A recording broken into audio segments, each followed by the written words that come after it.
तेरा कलाम रहेगा कायम पहाड़ जब ना रहे खुदाया, तेरे मुंह की एक बात भी टलेगी ना चाहे कुछ भी हो। तेरी मान दिए है जिंदा सोने से भी कीमती, मेरा दिल ये दे गवाही है ये किताब अजीम। नाज़िल करे अपना कलाम, शिकस्ता दिलों को सुकून मिले, तारीखी दूर हो मेरी राहें रोशन कर। दिल अपना कलाम कसरत से ए खुदा बदल दे, रिहाई दे कसरत से फल मिला, कलाम रहेगा कायम पहाड़। अजीज नाजरीन, मैं अयाद ज़रीफ आप तमाम देखने वालों को हमारे रोज़ के बाइबली मुतालियाती प्रोग्राम की नई किस्त में खुशामदीद कहता हूँ। अभी हम हिस्किल की किताब का मुताला कर रहे हैं जो अहद कदीम के अंबिया अकबर की किताबों में से एक है, और आज हम 21वें और 22वें बाब का मुताला करेंगे। गुज़िश्ता किस्त में हमने 20वें बाब में उनके तमाम मराहिल में इसराइली कौम की तारीख का मुताला किया था, जिसका आगाज़ मिस्र से हुआ, फिर बियाबान में खरूज का वक्त और फिर मुल्क में दाखिला। हमने इन तमाम मराहिल में सीखा था कि ये कौम निहायत ही बागी किस्म की थी और इसके बागीपन की वजह से खुदावन की अदालत उस पर आई। खुदावन ने अदालत का ऐलान किया, लेकिन इसके साथ साथ मुस्तकबिल में वापसी का वादा किया जब वो पूरे दिल से उसे कबूल करेंगे और वो उन पर खुशी से 1000 साल तक बादशाही करेगा। आज की किस्त में हम बाबुल की तलवार के हवाले से बात करेंगे और जानेंगे कि वो जब यरूशलेम पर हमला करने के लिए आया। प्रोग्राम का बाकायदा आगाज करने से पहले मैं स्टूडियो में आए खुदा के खादिम का खैर मकदम करूंगा। खुशामदीद भाई यूसुफ। बहुत शुक्रिया भाई। और हमारे दीगर मेहमानों को भी खुशामदीद। नाजरीन, हम एक छोटे से वक्फे के बाद मुताले का बाकायदा आगाज करेंगे।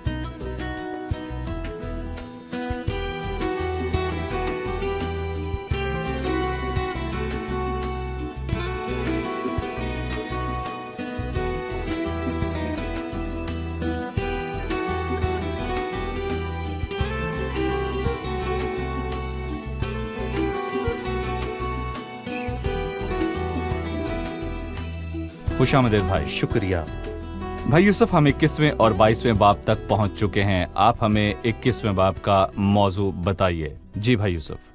21वां बाब 2 चीजों के बारे में बात करता है। सबसे पहले मैं कहूंगा पहली बाबल या नबूकतनज़र यरूशलेम और यहूदा पर बतौर अदालत के खुदा की तलवार, और इस बाब के दूसरे हिस्से में वो अमोनियों की अदालत भी करेगा। यानी उसने पहले यहूदा और यरूशलेम की अदालत की और फिर वो अमोनियों की अदालत करेगा। सही। अब मैं चंद आयात पढ़ूंगा, उसके बाद आपसे सवाल करूंगा। जी। फिर खुदावंद का कलाम मुझ पर नाजिल हुआ कि ऐ आदमजाद, यरूशलेम का रुख कर और मुकद्दस मकानों से मुखातिब होकर मुल्क इसराइल के खिलाफ नबूवत कर और उससे कह, खुदावंद यूं फरमाता है कि देख, मैं तेरा मुखालिफ हूं और अपनी तलवार म्यान से निकाल लूंगा और तेरे सादिकों और तेरे शरीरों को तेरे दरमियान से काट डालूंगा। बस चूंकि मैं तेरे दरमियान से सादिकों और शरीरों को काट डालूंगा, इसलिए मेरी तलवार अपने म्यान से निकल कर जनूब से शुमाल तक तमाम बशर पर चलेगी और सब जानेंगे कि मैं खुदावंद ने अपनी तलवार म्यान से खींची है, फिर वो उसमें ना जाएगी। बस है आदमजाद, कमर की शिकस्तगी से आहें मार और तल्ख कलामी से उनकी आंखों के सामने ठंडी सांस भर, और जब वो पूछें कि तू क्यों हाय हाय करता है, तो यूं जवाब देना कि उसकी आमद की अफवाह के सबब से और हर एक दिल पिघल जाएगा और सब हाथ ढीले हो जाएंगे और हर एक जी डूब जाएगा और सब घुटने पानी की मानंद कमजोर हो जाएंगे। खुदावंद फरमाता है, उसकी आमद है, ये वकू में आएगा। भाई यूसुफ, जब खुदा ने यहूदा के मुल्क या इसराइल के मुल्क से कलाम किया तो कहा, देख मैं तेरा मुखालिफ हूं, इससे पहले कि वो कहे कि मैं अपनी तलवार म्यान से निकाल लूंगा, तेरा मुखालिफ हूं। इन अल्फाज के मुतल्लिक हमें बताएं। ये एक हौलनाक चीज है कि खुदा की तलवार किसके खिलाफ हुई। ये हौलनाक है और इसके उल्ट बात दुरुस्त है। अगर खुदा हमारे साथ है तो कौन हमारा मुखालिफ है। ये काफी है कि खुदा हमारे साथ है और इसीलिए हमें किसी बात की कोई परवाह नहीं है, लेकिन जो लिखा है ये उसके उल्ट है, क्योंकि खुदा उनके खिलाफ है। पर कौन है जो उनकी मदद कर सकता है जब खुदा की तरफ से उन पर मुसीबत और अदालत हो। सही। یہ کہنے کے بعد وہ کہتا ہے اپنی تلوار میان سے نکال لوں گا اور تیرے صادقوں اور تیرے شریروں کو تیرے درمیان سے کاٹ ڈالوں گا۔ تلوار کس کی طرف اشارہ ہے؟ یہ نبوکت نظر ہے، بابل کا بادشاہ۔ ٹھیک ہے۔ وہ کس کے خلاف آئے گا؟ در حقیقت خدا نے شاہ بابل کو بہت سے لوگوں کی عدالت کے لیے استعمال کیا، لیکن آخر میں وہ مغرور ہو گیا تھا اور اسی لیے اسے ہٹا دیا گیا اور اس کی جگہ دوسری سلطنت موجود ہوئی۔ آغاز سے دنیا کے یہی حال رہے ہیں۔ خدا کسی قوم کو ایک بدکار قوم کی عدالت کے لیے استعمال کرتا ہے اور وہ اس قوم سے بھی زیادہ بدکار ہو جاتی ہے جس کی عدالت کے لیے اسے استعمال کیا جاتا ہے، اس لیے خداوند اسے تباہ کر دیتا ہے اور وہ دوسروں کو استعمال کرتا رہے گا جب تک کہ آخر میں مسیح کی بادشاہی نہ آ جائے، جب سب قومیں گر جائیں گی۔ لہٰذا بھائی یوسف، نبوکت نظر کی تلوار کو بیان کیجیے جو ظاہر کرتی ہے کہ تمام تر حالات میں خداوند ہی قادر مطلق ہے۔ خداوند لوگوں اور بادشاہوں کو استعمال کرتا ہے صحیح۔ تاکہ عدالت کو لائے، لیکن یہ خداوند ہی ہے جسے تمام پر اختیار کل ہے۔ یہی خیال یسعیاہ کے 10ویں باب میں ہے جب وہ کہتا ہے اسور میرے قہر کے عصا پر افسوس، جو لٹ میرے ہاتھ میں ہے وہ میرے قہر کا ہتھیار ہے، لیکن افسوس کے اسور نے سوچا کہ وہ جو چاہے وہ کر سکتا ہے، اور اس کے بعد بابلی سلطنت آئے گی۔ تیرے صادقوں اور تیرے شریروں کو تیرے درمیان سے کاٹ ڈالوں گا۔ کون صادق ہے اور کون شریر ہے؟ کیا اس دور میں اس قوم کے درمیان وفادار راست باز لوگ بھی تھے؟ میں کہوں گا یہ کافی مانوسی سی ہے، جیسا کہ متی کے 22ویں باب میں ذکر ہے، جب بادشاہ نے نوکروں سے کہا تمہیں جتنے لوگ بھی ملیں انہیں شادی کی ضیافت میں لے آؤ، اس لیے وہ جتنے لوگ بھی انہیں ملے وہ لے آئے، چاہے وہ اچھے تھے یا پھر برے۔ یقیناً یہ بات الہی لحاظ سے ہے، یعنی زمین پر کوئی راست نہیں جو نیکی کرے اور گناہ نہ کرے، اور اگر تمہارے درمیان ایسے لوگ ہیں جو باقیوں کی نسبت زیادہ بدکار ہیں تو ان پر عدالت آئے گی۔ شکریہ۔ 8ویں آیت سے پھر وہ کہتا ہے، پھر خدا ان کا کلام مجھ پر نازل ہوا کہ اے آدم زاد، نبوت کر اور کہہ، خداوند یوں فرماتا ہے کہ تو کہہ تلوار بلکہ تیز اور ثقیل کی ہوئی تلوار ہے، وہ تیز کی گئی ہے تاکہ اس سے بڑی خون ریزی کی جائے، وہ ثقیل کی گئی ہے تاکہ چمکے۔ پھر کیا ہم خوش ہو سکتے ہیں؟ میرے بیٹے کا عصا ہر لکڑی کو حقیر جانتا ہے۔ بھائی، ان الفاظ کے متعلق آپ کیا کہیں گے؟ جیسا کہ اس نے یہ کہا کہ یہ تیز اور ثقیل کی گئی تلوار نبوکت نظر ہے جو بابل کا بادشاہ ہے اور جو ان لوگوں کے خلاف آئے گا جو خاص طور پر یہودا اور یروشلم کے خلاف آئے گا۔ اور پھر وہ 10ویں آیت میں کہتا ہے تاکہ اس سے بڑی خون ریزی کی جائے، وہ ثقیل کی گئی ہے تاکہ چمکے۔ پھر کیا ہم خوش رہ سکتے ہیں یا ہمیں اس کی کوئی فکر ہے؟ یقیناً کوئی بھی ایسا نہیں ہے جو تلوار سے خوش ہوگا، لیکن ہم اس کے ذمہ دار نہیں ہیں، کیونکہ اگر تلوار اس طرح سے زمین پر آئے گی کہ لوگوں کو، شریر لوگوں کو ہلاک کرے، کیا ہمیں فکر نہیں ہے؟ وہ کہتا ہے میرے بیٹے کا عصا ہر لکڑی کو حقیر جانتا ہے، یا میں اس کو مختلف الفاظ میں کہوں گا کہ خداوند کے ہاتھ میں موجود عصا ویسا نہیں ہے صحیح۔ جیسا میرے ہاتھ میں ہے۔ جب خدا عصا پکڑ لیتا ہے کہ مارے تو ہمیں خوفزدہ ہونا چاہیے، کیونکہ خدا کے ہاتھ میں پڑنا ہولناک بات ہے۔ صحیح۔ یقیناً عصا خدا کے ہاتھ میں ہے کہ عدالت کرے، یہ اس عصا سے فرق ہے جو کسی بادشاہ کے ہاتھ میں ہے۔ میرے بیٹے کا عصا ہر لکڑی کو حقیر جانتا ہے، اس نے اسے ثقیل کرنے کو دیا تاکہ ہاتھ میں لی جائے، تیز اور ثقیل کی گئی تاکہ قتل کرنے والے کے ہاتھ میں دی جائے۔ اے آدم زاد، تو رو اور نالا کر، کیونکہ وہ میرے لوگوں پر چلے گی، وہ اسرائیل کے سب عمرہ پر ہوگی، وہ میرے لوگوں سمیت تلوار کے حوالے کیے گئے ہیں، اس لیے تو اپنی ران پر ہاتھ مار۔ یقیناً وہ آزمائی گئی، اور اگر عصا اسے حقیر جانے تو کیا وہ نابود ہوگا؟ خدا فرماتا ہے، اور اے آدم زاد، تو نبوت کر اور تالی بجا، اور تلوار 2 چند بلکہ 100 چند ہو جائے، وہ تلوار جو مقتولوں پر کاریگر ہوئی، بڑی خون ریزی کی تلوار ہے جو ان کو گھیرتی ہے۔ وہ کہتا ہے آدم زاد، کمر کی شکستگی سے آہیں مار اور تلخ کلامی سے ان کی آنکھوں کے سامنے ٹھنڈی سانس بھر۔ یہاں وہ کہتا ہے تو اپنی ران پر ہاتھ مار۔ یہاں جن کاموں کی بات کی جا رہی ہے یہ کس کی طرف اشارہ ہے؟ یہ ہمیں بتائیں۔ یہ حوالہ اس حادثے کا جو اس قوم پر واقع ہوگا۔ میں اس خیال کی مزید وضاحت کرتے ہوئے یہ کہوں گا کہ یہ 2500 سال پہلے نہ صرف یہودا پر بلکہ موجودہ دور کی گمراہ اور لاپرواہ دنیا کے لیے بھی ہے، اور کم سے کم 2 آیات ہیں جو نہ صرف یہ کہتی ہیں کہ نبوکت نظر خدا کے ہاتھ میں تلوار کی طرح ہے، بلکہ خدا جو جلال کے لائق ہے اسے نبوکت نظر کی ضرورت بھی نہیں ہے۔ مثال کے طور پر، اے زبردست، تو اپنی تلوار کو جو تیری حشمت اور شوکت ہے اپنی کمر سے حمائل کر، اور سچائی اور علم اور صداقت کی خاطر اپنی شان و شوکت میں اقبال مندی سے सवार हो और तेरा हाथ तुझे मुहिब काम दिखाएगा, वो बादशाह के दुश्मन के बादशाह के दिल में दुश्मनों के लगे दिल में। हैं। मुकाशवा के 19वें बाब में हम ये पढ़ते हैं कि खुदावंद आसमान पर जाहिर होता है जो कि सफेद घोड़े पर सवार है, और वो रास्ते से अदालत करता, जंग करता, और उसके मुंह से तेज दो धारी तलवार निकलती है।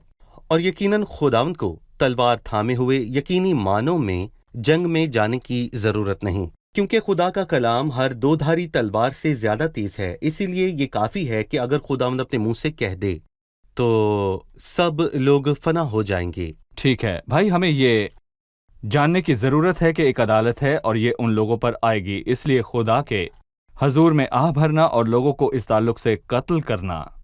बस हम खुदावंद के खौफ को जानकर समझाते कत्ल हैं। करना। भाई यूसुफ, अब मैं 18वीं आयत की तरफ बढ़ता हूँ और यहाँ कुछ यूं मरकूम है, और खुदावंद का कलाम मुझ पर नाजिल हुआ कि ए आदमजाद, तू दो रास्ते खींच जिनसे शाह बाबुल की तलवार आए। एक ही मुल्क से वो दोनों रास्ते निकाल, और एक हाथ निशान के लिए शहर की राह के सिरे पर बना, एक राह निकाल जिससे तलवार बनी अमून की रब्बा पर, और फिर एक और जिससे यहूदा के महसूर शहर यरूशलेम पर आए, क्योंकि शाह बाबुल दोनों राहों के नुक्ता इत्तिसाल पर फालगिरी के लिए खड़ा होगा और तीरों से हिलाकर बुत से सवाल करेगा और जिगर पर नजर करेगा। उसके दाहिने हाथ में यरूशलेम का कुर्रा पड़ेगा कि मुंजनीक लगाए, और कुछ तो खून के लिए मुंह खोले, ललकार की आवाज बुलंद करे और फाटकों पर मुंजनीक लगाए, और दमदमा बांधे और बुर्ज बनाए। लेकिन उनकी नज़र में ये ऐसा होगा जैसे झूठा शगुन, यानी उनके लिए जिन्होंने कसम खाई थी, पर वो बदकारी को याद करेगा ताकि वो गिरफ्तार हों। इसलिए खुदावंद खुदा यूं फरमाता है कि चूंकि तुमने अपनी बदकारी याद दिलाई और तुम्हारी खताकारी जाहिर हुई, यहाँ तक कि तुम्हारे सब कामों में तुम्हारे गुनाह आया हैं, और चूंकि तुम ख्याल में आ गए इसलिए गिरफ्तार हो जाओगे। 18वीं आयत से दो बातें हैं जिनका शाह बाबुल ने इंतखाब करना था ताकि वो एक में से गुजरे, या अमूनियों के रब्बा से या यरूशलेम से, लेकिन उसने यरूशलेम का इंतखाब किया। क्या ये उसने खुद फैसला किया या इसकी वजह कुर्रा निकालना था कि वो यरूशलेम की तरफ जाए? असल मुहर्रक क्या था? यकीनन हम 21वीं आयत से समझते हैं कि शाह बाबल, मैं कहूँगा कि वो दोनों राहों के नुक्ताए इस्तेहसाल पर फालगीरों के लिए खड़ा होगा, और फिर वो 3 किस्म के शुगनों का जिक्र करता है, और वो तीरों को हलाता है, बुत से सवाल करता है, और वो जिगर की तरफ देखता है। दर हकीकत ये ना सिर्फ कदीम ज़माने में जब जहालत का दौर था, उस ज़माने में वो फालगीरों का इस्तेमाल करते हैं, लेकिन अफसोस दूसरी जंग अजीम तक भी और उसके बाद भी, क्योंकि सदर और रहनुमा फालगीरों के पास जंग में रहनुमाई के लिए जाया करते थे। ये वो मयार है कि दुनिया के रहनुमा किस तरह से दुनिया चला रहे हैं और वो किस हद तक पहुंच गए हैं। वो शैतानी रूहों से मशवरा करते हैं कि उन्हें जंग करनी चाहिए या फिर नहीं। नबूकदनज़र 3 तरीके इस्तेमाल करता है। वो यहाँ पर तीरों को हलाता है, वो तराफीम यानी अपने घर के देवता से मशवरा करता है, और फिर आखिर में जिगर पर नजर करना है। ये भी एक तरह से बुत परस्ती की रस्म है जो कुर्बानशुदा जानवर के जिगर को निकालकर सिमत का तायुन करना है। जिगर पर धारियों का जायजा हाथ की लेने से लकीरों को देखना या कॉफी के कप को पकड़कर फालगिरी करना है। ये एक किस्म की जालसाजी है, लेकिन बदकिस्मती से इस दुनिया के बुरे रहनुमा इसी पर यकीन रखते हैं। वो 3 मुख्तलिफ तरीकों से फालगिरी करते हैं और हर कुर्रे पर यरूशलेम यरूशलेम यरूशलेम ही निकलता है। ये इब्लीस नहीं था जो उसकी रहनुमाई कर रहा था। दर हकीकत हम पहले बाब में ये पढ़ते हैं कि पूरी कायनात से ऊपर आसमान पर एक शख्स है जो अपनी मर्जी की सलाह से सारे काम करता है, और वही अपनी मर्जी के मुताबिक तमाम कामों को अंजाम देता है। और वही जिसने नबूकदनज़र को ये रहनुमाई की कि वो यरूशलेम को जाए, क्योंकि उसकी सजा का वक्त आ पहुंचा है, क्योंकि उसने खुदावंद के सब्र से फायदा नहीं उठाया है, और इसीलिए सकील की हुई तलवार अदालत के तौर पर उन पर आ पड़ी, जैसा कि हम इन तमाम वाक़यात से जानते हैं। इसलिए ये कहानी मुदाखलत के बारे में है, इलाही इख्तियार, ताकि वो अमूनियों की निस्बत यरूशलेम की अदालत के वाक़यात तक ले जाए। इसके बाद अमूनियों के खिलाफ भी नबूवत की गई। बिल्कुल बाब के आखिरी हिस्से में अदालत अमूनियों की भी होगी, लेकिन उसने आगाज यरूशलेम से किया। ये बात हमें साउल की याद दिलाती है जो कि जिन्नात की आशना जादूगरनी के पास गया کہ وہ اس کے لیے سیمول کی روح کو اوپر بلائے۔ جنات کے آشنا بری روحوں کو بلانے کے ماہر ہوتے تھے، لیکن وہ دیکھ کر حیران ہوئی کہ سیمول خود بول رہا ہے۔ اس منظر میں الہی مداخلت نظر آ رہی ہے۔ ٹھیک ہے، شکریہ۔ ابھی ہم ایک رپورٹ دیکھیں گے، پھر مطالعے میں آگے بڑھیں گے۔ یہ کس قدر ہولناک عدالت ہے کہ خداوند کا چہرہ یروشلم اور اس کی ہیکل کے خلاف ہوگا۔ در حقیقت یہ مقدس اس کا مقدس نہ بن سکا، کیونکہ انہوں نے اسے بت پرست لوگوں سے ناپاک کر دیا تھا۔ اس لیے خدا کی عدالت خدا کے مقدس سے شروع ہونا تھی۔ میرے مقدس سے شروع کرو۔ یہاں خداوند نہایت خطرناک الفاظ سے اس بات کا اظہار کرتا ہے، دیکھ میں تیرا مخالف ہوں۔ خداوند مسلسل اپنے لوگوں کی حمایت کے لیے کام کر رہا تھا، نہ کہ ان کے خلاف، لیکن خداوند سے پھر جانے کے باعث اور غیر اقوام کے طریقوں کو اختیار کرنے سے اس کی پاکیزگی کا تقاضا تھا کہ وہ ان سے ویسا ہی سلوک کرے جیسا وہ غیر قوموں سے کرتا ہے، یعنی سخت عدالت لائے۔ خدا کے فضل کو جلال دینے کے لیے پولس رسول لکھتا ہے، وہ ظاہر کرتا ہے کہ اس کے فضل اور اس کی مرضی کے ہمارے لیے کیا مقاصد ہیں۔ یہ کہتے ہوئے لکھتا ہے، پس ہم ان باتوں کی بابت کیا کہیں؟ اگر خدا ہماری طرف ہے تو کون ہمارا مخالف ہے؟ جس نے اپنے بیٹے ہی کو دریغ نہ کیا بلکہ ہم سب کی خاطر اسے حوالے کر دیا، وہ اس کے ساتھ اور سب چیزیں بھی ہمیں کس طرح نہ بخشے گا۔ 25ویں آیت میں وہ کہتا ہے، اور تو اے مجروح شریر شاہ اسرائیل، جس کا زمانہ بدکاری کے انجام کو پہنچنے پر آیا ہے، خدا یوں فرماتا ہے کہ کلام دور کر اور تاج اتار، یہ ایسا نہ رہے گا، پست کو بلند کر اور اسے جو بلند ہے پست کر۔ ان آیات کا کیا مطلب ہے؟ جی بھائی، ان آیات کی وضاحت کیجیے۔ براہ راست تاریخی اطلاق بدکار اور شریر بادشاہ صدقیہ ہے، جس کے دن پورے ہو چکے ہیں، جب اس ملک میں بدکاری بہت بڑھ چکی تھی، اور یقیناً صدقیہ کے بابلی اسیری میں جانے کے بعد اس قوم کے اعتبار سے کہانت اور بادشاہت کے دونوں عہدے ختم ہو گئے۔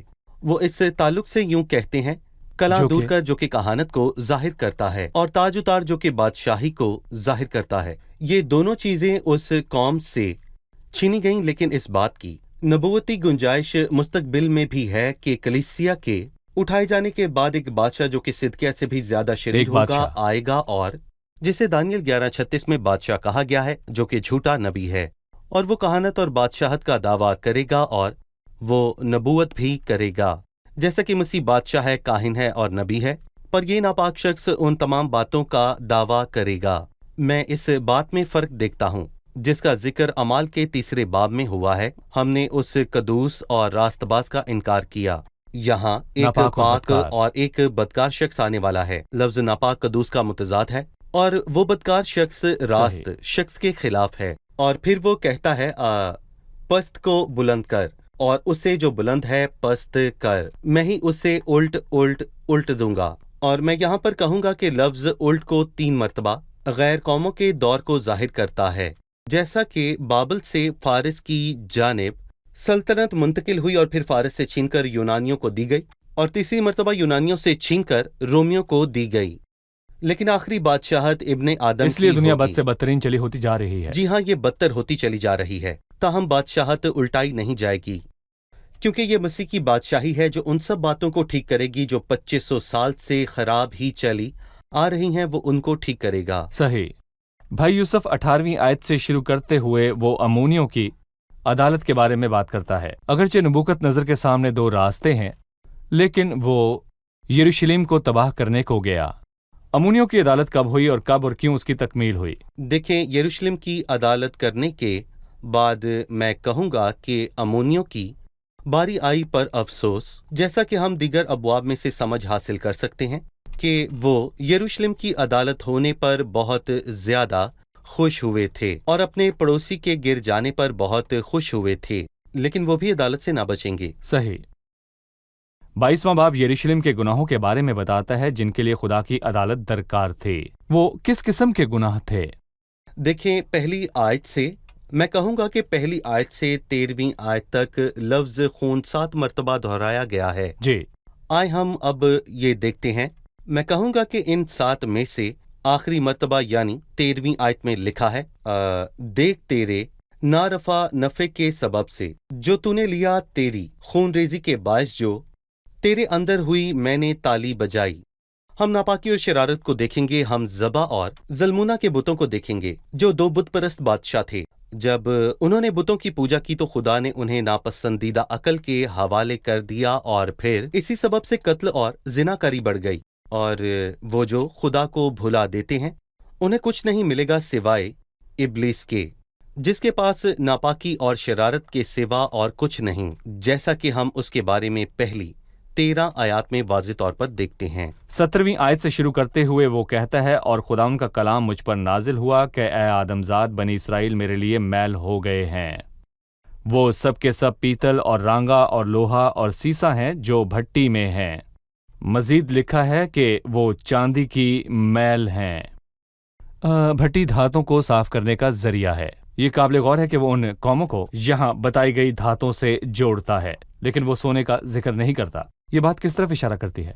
देखें, मैं कहूँगा कि ये शानदार बात है कि उस कौम ने मुल्क मिस्र से अपना आगाज किया, और यसाया 48:10 के मुताबिक जिस बात का जिक्र किया गया कि वो मुसीबत की भट्टी में डाले गए, लेकिन खुदा उनको बेहतरी के लिए निकाल लाया। गोया वो जहन्नुम से निकलकर जन्नत में आ गए हों, लेकिन अफसोस के उनके गुनाहों की वजह से वो बाबल की भट्टी में भेज दिए गए। लेकिन मैं अफसोस से यह भी कहना चाहूंगा कि मिस्र और बाबल की भट्टियों से भी ज्यादा सख्त भट्टी आपकी मुंतजिर है। बड़ी मुसीबत की आग, मसलन कि हम जिक्रिया के 13वें बाब की 9वीं आयत में ये पढ़ते हैं कि और मैं इस तहाई को आग में डालकर चांदी की तरह साफ करूंगा और सोने की तरह ताऊंगा। इसके अलावा मिला की 3रा बाब वो कहता है, जब उसका ज़हूर होगा तो कौन खड़ा रह सकेगा, क्योंकि वो सोनार की आग और धोबी के साबुन की मानिंद है, और वो चांदी को ताने और पाक साफ करने वाले की मानिंद बैठेगा, क्योंकि उस कौम के अंदर कोई कीमती धात नहीं है, ना सोना ना चांदी, बल्कि टीन, पीतल और दीगर गैर कीमती धातें हैं। खुदा ने उनको भट्टी में डाला ताकि उनकी तमाम तर नजासत जल जाए और उनमें से वो कुछ निकले जो उसकी जलाल के लायक है। इसलिए भाई यूसुफ 22वें बाब में उस शहर को खूनी शहर कहा गया है और 7 मरतबा खून का जिक्र किया गया है। इसके बाद नबूवत की गई है कि ये लोग बाबल की भट्टी में जाएंगे।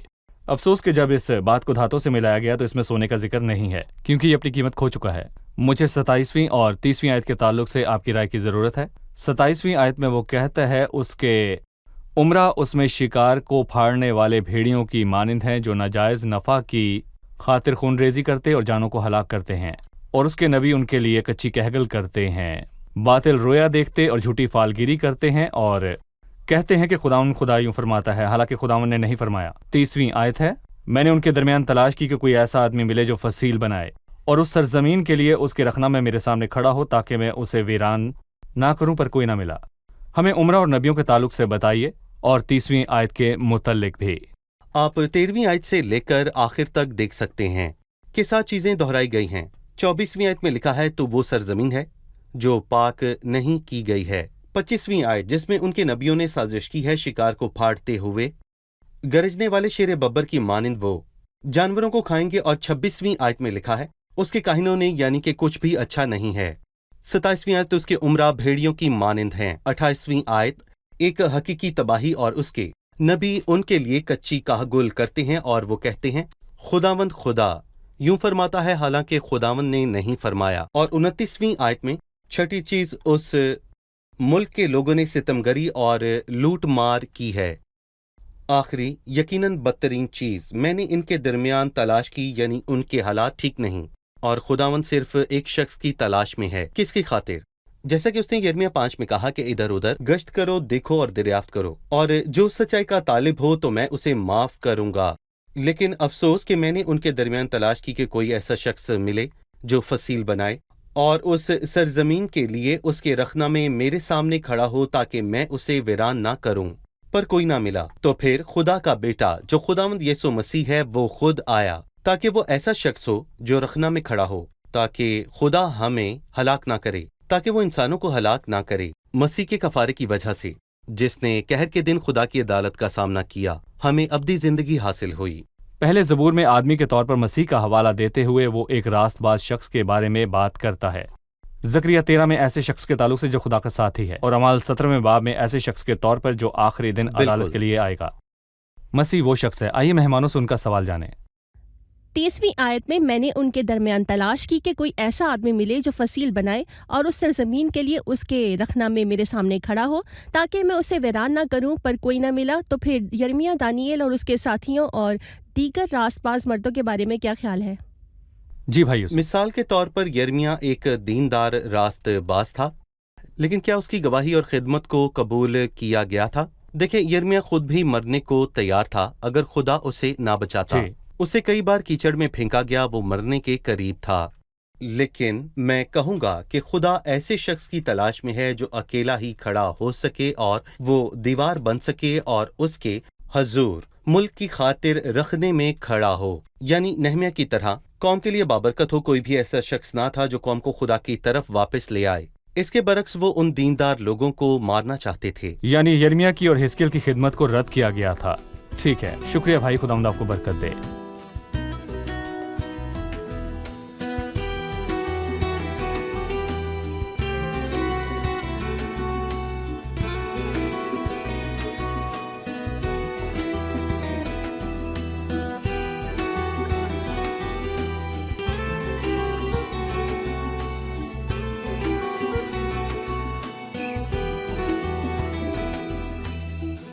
آپ تیار ہیں؟ 21ویں باب میں ہم نے یروشلم کے خلاف نکالے گئی تلوار کے بارے میں بات کی۔ اس تلوار سے کیا مراد ہے اور میری تلوار کے الفاظ کس کے لیے کہے گئے ہیں؟ یہ بادشاہ کی طرف اشارہ ہے، یعنی نبوکت نظر، جسے خداوند نے عصا کے طور پر استعمال کیا تاکہ وہ لڑے اور عدالت کے لیے خدا کی مرضی کو پورا کرے۔ صحیح، یعنی وہ اس قوم کے لیے خدا کی عدالت کی تلوار تھا۔ بالکل ٹھیک ہے۔ سوال ہے، یہودا پر عدالت کے تناظر میں کلام کو ہٹانا اور تاج کو اتارنا کس بات کو ظاہر کرتا ہے؟ جیسا کہ ہم نے صدقیہ بادشاہ کے بارے میں سیکھا کہ وہ یہودا کا آخری بادشاہ تھا، یہودا کا آخری بادشاہ، اور یہی بات کلام کے لیے بھی درست ہے جو کہ کہانت کی طرف حوالہ ہے۔ اس بات میں نبوتی پہلو ہے۔ یہ جھوٹا نبی کہانت اور بادشاہت کے کام کی کوشش کرے جی گا۔ بالکل، یہ ناپاک اور بدکار شخص ہے۔ جی بالکل صحیح۔ آپ سب کا شکریہ، بھائی یوسف خدا آپ کا کو بھی برکت شکریہ۔ دے۔ عزیز ناظرین، آج کے پروگرام میں ہم نے 21ویں اور 22ویں باب کا مطالعہ کیا۔ 21ویں باب میں ہم نے سیکھا کہ نبوکت نظر وہ تلوار ہے جسے خداوند نے یروشلم کی عدالت کے لیے استعمال کیا تھا تاکہ وہ یروشلم اور یہودا کی سلطنت کی عدالت کرے جس کی وجہ ان کی بدی تھی۔ پھر 22ویں باب میں ہم نے سیکھا کہ اس بری قوم کی وجہ سے یروشلم شہر کو خونی شہر کہا گیا اور لفظ خون کا 7 مرتبہ ذکر کیا گیا ہے۔ اس قوم نے اپنی قدر کھو دی اور اس کے تمام طرح کے لوگ نہایت ہی برے تھے، نبی، عمرہ، کاہن۔ اس لیے خداوند نے کہا، میں نے ان کے درمیان ایک شخص کی تلاش کی لیکن مجھے کوئی نہ ملا، لیکن یہ بطور انسان مسیح کی آمد کی طرف اشارہ تھا، ایسا شخص جو کہ خدا کے معیار اور خدا کے تقاضوں کے مطابق ہے۔ عزیز ناظرین، مسیح کو قبول کریں جو آپ کی خاطر مارا گیا اور مصلوب ہوا تاکہ وہ بطور انسان خدا کے سامنے اس کی عدالت میں کھڑا ہو سکے۔ مسیح کو قبول کریں تاکہ آپ آنے والی عدالت سے بچ جائیں۔ آپ سے اگلی قسط میں پھر ملاقات ہوگی۔ خداوند آپ سب کو برکت دے۔